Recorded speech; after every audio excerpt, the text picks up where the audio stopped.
Welcome to RG info. मोर जितना अब खूबसूरत है, इससे कई ज्यादा जन्नत में खूबसूरत था। मोर की खूबसूरती पे सभी परिंदे फिदा थे, लेकिन इन सब खूबियों के बावजूद मोर से ऐसी कौन सी खता हो गई थी जिससे अल्लाह तबारक व तआला ने मोर को जन्नत से निकाल दिया।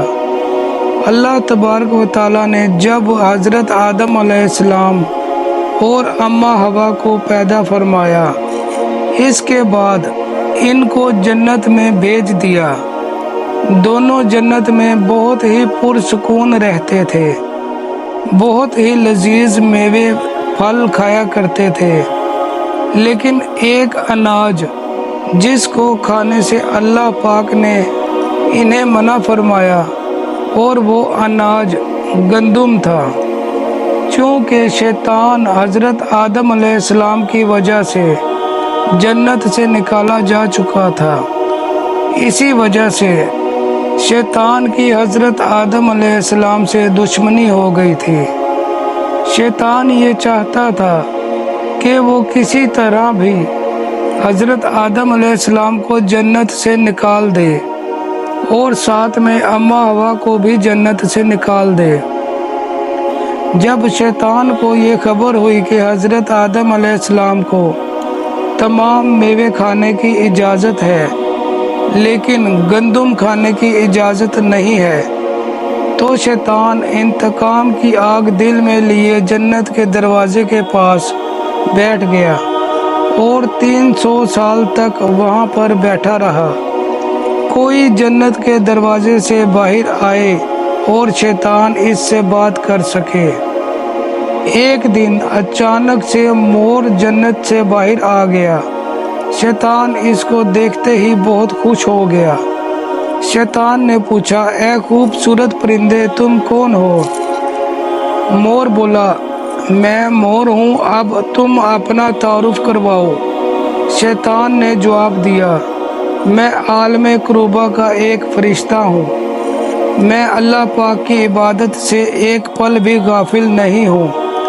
मैं चाहता हूँ कि मैं जन्नत में जाऊँ, वहाँ की नेमतों का अपनी आंखों से मुशाहिदा करूँ। शैतान मोर से कहने लगा कि तुम मुझे जन्नत के अंदर ले जाओ, मैं तुम्हें 3 ऐसी बातें बताऊंगा जिससे तुम्हें अबदी ज़िंदगी हासिल हो जाएगी। तुम्हें बुढ़ापा और बीमारी नहीं आएगी, तुम हमेशा जन्नत में ही रहोगे। शैतान की ये बात सुनकर लालच में आकर मोर ने कहा, मुझ में तो इतनी ताकत नहीं है कि मैं तुम्हें जन्नत के अंदर ले जाऊं, लेकिन एक सांप मेरा दोस्त है, वो शायद तुम्हारी मदद कर सके। ये कहकर मोर सांप के पास आया, इसको सारी बात बताई। सांप भी शैतान की बातों से बहुत खुश हो गया।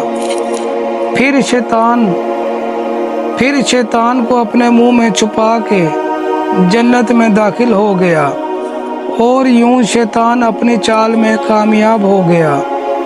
जन्नत के तमाम निगहबानों को ये मालूम था कि शैतान ये चाल चल रहा है और जन्नत में दाखिल हो चुका है। फरिश्ते शैतान को जन्नत से निकालने लगे। तब ही अल्लाह पाक का हुक्म हुआ कि इसको अभी जन्नत में ही रहने दिया जाए। वो फरिश्ते अल्लाह तबारक व तआला के हुक्म से रुक गए। शैतान ये हज़रत आदम अलैहिस्सलाम का इम्तिहान था। शायद ये हज़रत आदम अलैहिस्सलाम का इम्तिहान था। शैतान हज़रत आदम अलैहिस्सलाम के पास और अम्मा हवा के पास जाकर अपनी मोहब्बत का इजहार करने लगा। वो दोनों ही शैतान को पहचान ना सके, क्योंकि माजी के मुकाबले में शैतान की शक्ल तब्दील हो चुकी थी। शैतान कहने लगा, मैं चाहता हूँ कि आप दोनों हमेशा जन्नत में इसी तरह ज़िंदगी गुजारें। ہمیشہ خوش رہیں۔ حضرت آدم علیہ السلام اس کی بات بہت غور سے سننے لگے۔ شیطان نے کہا، اگر آپ میری بات مان جائیں تو آپ کو جنت کی اور بھی تمام سہولتیں ملیں گی۔ حضرت آدم علیہ السلام شیطان کے بہکاوے میں آ کر کہنے لگے، یہ کس طرح ممکن ہے؟ شیطان کہنے لگا، ایک گندم کا دانہ اگر آپ دونوں چکھ لیں تو آپ کو ابدی حیا حاصل ہو جائے گی اور آپ جنت میں ہی رہیں گے۔ یہ بات سن کر حضرت آدم علیہ السلام کے دل میں رجحان پیدا ہوا، لیکن ان کے دل میں اللہ کی نافرمانی کا خوف غالب آ گیا۔ جبکہ اماں حوا شیطان کی باتوں میں آ گئیں، جس پر اماں حوا نے حضرت آدم علیہ السلام کو راضی کر لیا۔ پھر اس کے بعد ان دونوں نے اس گندم کے دانے کو چکھ لیا۔ جیسے ہی گندم کا دانہ ان کے اندر گیا، دونوں کے ستر واضح ہو گئے، جس کے بعد دونوں اپنے اپنے ستر چھپانے لگے اور خوف خدا سے کانپنے لگے۔